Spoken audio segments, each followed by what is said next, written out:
महाराष्ट्राला समृद्ध करणारा आणि महाराष्ट्र सरकारचा सगळ्यात महत्त्वाकांक्षी प्रकल्प म्हणजे समृद्धी हायवे आणि हा हायवे आता पूर्णत्वास येतोय। सप्टेंबर महिन्यामध्ये सुरू होईल असं बोललं जातं। आपल्यासोबत MSRDCचे चीफ आहेत अनिल गायकवाड, आपण थेट त्यांच्यासोबतच संवाद साधणार आहोत आणि किती डिफिकल्ट हे सगळं काम आहे, किती आव्हानं आहेत आणि कशा पद्धतीने हे काम सुरू आहे ते त्यांच्याकडून जाणून घेणार आहोत। तुम्ही सुद्धा पाहणी करण्यासाठी या ठिकाणी पोहोचलात, किती आव्हानात्मक आहे कारण आम्ही पाहतोय की सह्याद्रीचे डोंगर फोडून त्यामधून रस्ता काढणं सोपं काम नाही आहे आणि तुम्ही हे सगळी आव्हानं पेलताय, काय म्हणाल?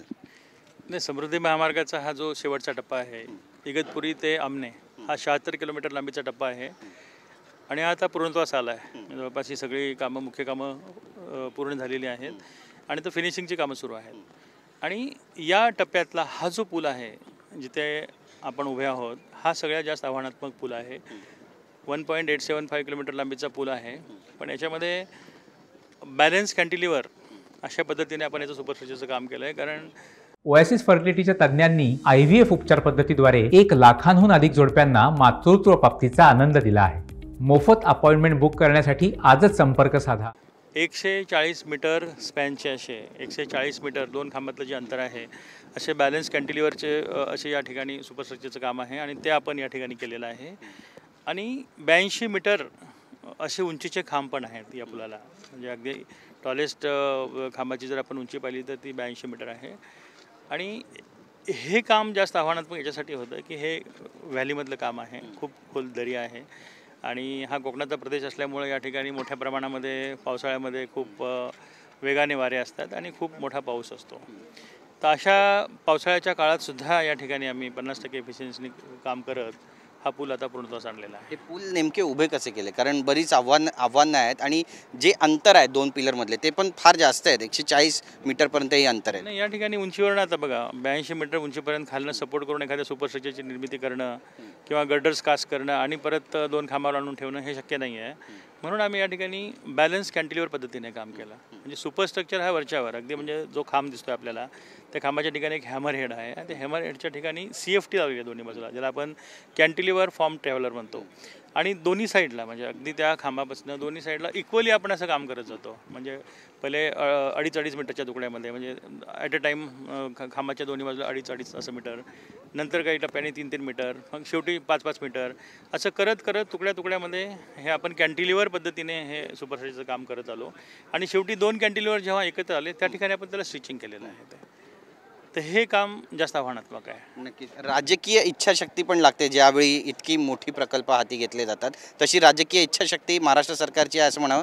निश्चितच। मुख्यमंत्र्यांचे हे विभाग आहे खरं तर। सुरुवातीला 2015मध्ये तत्कालीन माननीय मुख्यमंत्री देवेंद्रजी फडणवीस साहेब यांनी या महामार्गाची घोषणा केली त्यावेळेस, आणि 2019ला प्रत्यक्ष कामाला सुरुवात झाली। 2018मध्ये याचं टेंडरिंग झालं, 17 ते 18 या 1 वर्षाच्या काळामध्ये याचं लँड एक्विजिशन झालं। आणि शासन स्तरावरनं जो काही सपोर्ट हवा असतो, म्हणजे शासनाच्या हायेस्ट लेवलवरनं जो सपोर्ट आवश्यक असतो, तो सर्व प्रकारचा सपोर्ट या प्रकल्पाला मिळालेला आहे। आमचे सध्याचे माननीय मुख्यमंत्री एकनाथजी शिंदेसाहेब त्यावेळेस या खात्याचे मंत्री होते। माननीय मुख्यमंत्री देवेंद्रजी फडणवीस साहेब त्यावेळेसचे आणि एकनाथजी शिंदेसाहेब ह्या दोघांनी मिळून या प्रकल्पाला सुरुवातीपासूनच भरभक्कम पाठिंबा दिलेला आहे आणि शासन स्तरावरनं कुठलीही कमतरता या प्रकल्पाला पडू दिली नाही, म्हणून आम्ही हा प्रकल्प इथेपर्यंत आणू शकलो। आपण जे मागाशी मला प्रश्न विचारला की राजकीय इच्छाशक्ती, निश्चितच राजकीय प्रबळ इच्छाशक्ती असणं खूप आवश्यक असते मोठाले प्रोजेक्ट मार्गी लावण्यासाठी। नक्कीच, पण सुरू कधी होणार आहे आता सगळ्यात महत्त्वाचा प्रश्न आहे। प्रकल्प सप्टेंबर अखेरपर्यंत हा याची फायनल कनेक्टिव्हिटी आमचा करण्याचा मानस आहे। हा एक पूल पूर्ण झाला आहे, हा 4 लेनचा असा पूल आहे आणि या पुलावरनं आम्ही दोन्ही मार्गाची वाहतूक 3 किलोमीटरच्या टप्प्यामध्ये वळवून हा महामार्ग सप्टेंबरनंतर आम्ही सुरू करू शकतो वाहतुकीसाठी। आणि हा जो पूल आहे बाजूचा, याचं 350 मीटर लांबीतलं अजून सुपरस्ट्रक्चरचं काम बाकी आहे आणि ते येणाऱ्या 3 महिन्यामध्ये पूर्ण होईल। म्हणजे नोव्हेंबर एंडपर्यंत ह्या पुलाचं काम पूर्ण होईल, त्यानंतर त्यावरनं ते ट्रॅफिक सुरू केली जाईल। म्हणजे सप्टेंबर अखेरपर्यंत या पुलावरनं दुहेरी वाहतूक सुरू करून एक 3 किलोमीटरच्या टप्प्यामधली हा संपूर्ण महामार्ग जो आहे अगदी शेवटच्या टप्प्यापर्यंत, अगदी आंबण्यापर्यंत, हा सुरू करता येईल. दोन बोगदे पण आहेत महत्त्वाचे या ठिकाणी, त्याबद्दल सांगा. कारण भारतातले सगळ्यात रुंद असे बोगदे आहेत, 8 किलोमीटरचे पूर्ण डोंगराच्या आतून गेलेले बोगदे आहेत, सुसज्ज आहेत असं पण बोललं जातं. काय काय सुविधा असणार? 76 किलोमीटरमध्ये म्हणजे आपण जर इगतपुरीचं जर आता जिथपर्यंत आपण महामार्ग खुला केला आहे वाहतुकीसाठी, ते जर चॅनेज पाहिलं तर ते 625 किलोमीटरचं चॅनेज आहे आणि आमण्याचं चॅनेज आहे 700 किलोमीटर. या 76 किलोमीटरमध्ये 5 बोगदे आहेत आणि सर्वात जास्त लांबीचा हा जो बोगदा आहे इगतपुरीचा, हा 8 किलोमीटर लांबीचे असे 2 बोगदे आहेत आणि पुढचे 4 बोगदे ते छोटे बोगदे आहेत. एक बोगदा एक 310 मीटरचा आहे, दुसरा एक 500 मीटरचा आहे, 900 मीटरचा आहे, 1 किलोमीटरचा आहे, असे छोटे छोटे बोगदे वेगवेगळ्या ठिकाणी आहेत. 8 किलोमीटरचा हा जो बोगदा आहे यामध्ये अत्याधुनिक अशा यंत्रणा बसवलेल्या आहेत. सर्वात महत्त्वाचं टनेलमध्ये फायर फायटिंग यंत्रणेला खूप महत्त्व असतं आणि high pressure water mist system जी आहे ती अत्याधुनिक फायर फायटिंगची यंत्रणा या टनेलमध्ये बसवण्यात आलेली आहे आणि पहिल्यांदाच देशामध्ये अशा पद्धतीची यंत्रणा बसवण्यात आलेली आहे. आणि आपण ॲट पार विथ इंटरनॅशनल स्टँडर्ड्सची आहे. आता आज म्हणजे युरोपमध्ये जे बोगदे आहेत त्यामध्ये जी काही अत्याधुनिक यंत्रणा आहे तशीच समकक्षी यंत्रणा या टनेलमध्ये आपण बसवलेली आहे. इंटरचेंज पण आहेत बरेचसे. इंटरचेंजेस या ठिकाणी 24 इंटरचेंजेस आहेत. समृद्धी महामार्गावरती नागपूरपासून ठाण्यापर्यंत आमण्यापर्यंत 24 ठिकाणी इंटरचेंजेस आहेत. वेळ किती वाचणार सगळ्यात महत्त्वाचा विषय या ठिकाणी बघा, नागपूर ते मुंबई हे जे अंतर होतं पूर्वी 815 ते 820 किलोमीटर असं अंतर होतं विविध मार्गे आणि या कनेक्टिव्हिटीमुळे हे 701 किलोमीटर झालं आहे. 110 ते 115 किलोमीटर अंतर असं कमी झालेलं आहे कारण ही अलाइनमेंट अशी बऱ्याच लांबीमध्ये स्ट्रेट अलाइनमेंट आहे. आणि पूर्वी साधारणतः 12 ते 15 तास मुंबईपर्यंत यायला लागायचे, तर या मार्गामुळे 7 तासामध्ये आपण पोहोचू शकतो. म्हणजे 120चं स्पीड लिमिट आहे. 701 किलोमीटर आपण 120च्या स्पीडने जरी आलो नॉनस्टॉप तरी 7 तासाच्या आत आपण पोहोचू शकतो. या ठिकाणी महामार्गावरती कुठेही ऑब्स्ट्रक्शन नाही आहे. 701 किलोमीटरमध्ये टोलच्या माध्यमातून सुद्धा ऑब्स्ट्रक्शन नाही आहे. टोल फक्त एंट्रीला आहे अगदी नागपूरच्या ठिकाणी आणि एक्झिटला आमण्याच्या ठिकाणी टोल आहे. आणि ज्या ठिकाणी असे 24 इंटरचेंजेस आहेत तर प्रत्येक इंटरचेंजेसला टोल आहेत पण ते मेन कॅरेजवेच्या बाहेर आहेत. टोलिंग सिस्टीम ही एक्झिट बेस आहे. म्हणजे आपण आता प्रवासाला सुरुवात केली नागपूरपासून, आपल्याला समजा छत्रपती संभाजीनगरला एक्झिट घ्यायची आहे तर त्या ठिकाणी जेव्हा तुम्ही एक्झिट कराल तेव्हा त्या टोलला एक असं रिडिंग घेतलं जाईल की या वाहनाने किती प्रवास केला आहे.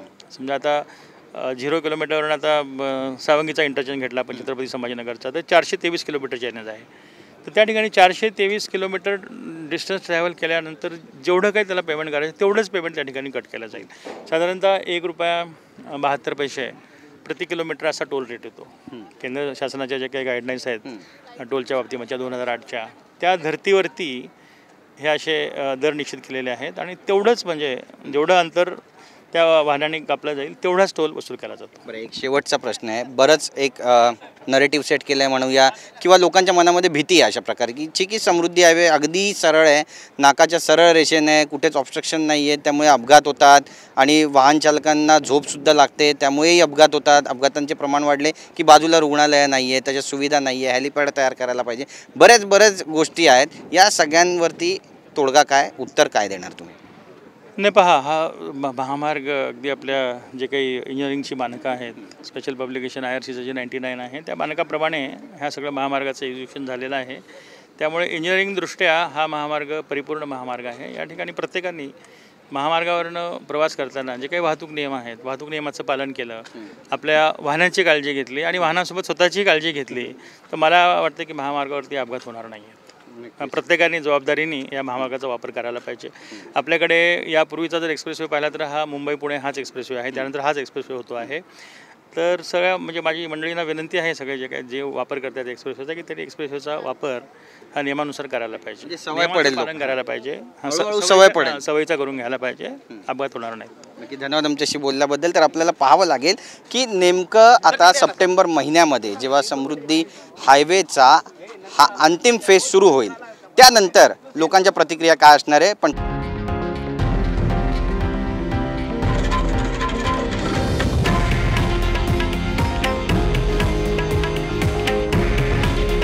हे आहे देशातील नंबर 1 न्यूज नेटवर्क आणि आपण पाहत आहात TV9 मराठी.